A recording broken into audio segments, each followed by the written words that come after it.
Cayla at. Oy bir elikten aşağı gene bunu. Dol, taze, cevişken, zorken. Жақсы жош işletem деген adamlara. Bilip, cay kulaklara, cayloda kulaklara çağım degenleri. Bunlar taze. Bilip daha çaral var.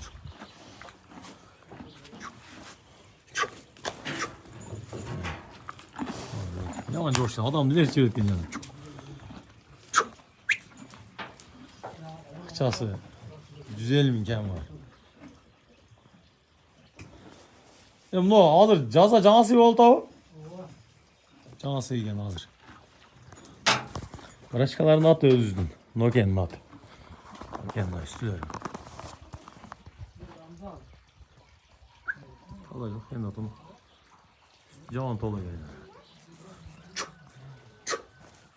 Cavan takal attı. Coşuk oyun ona.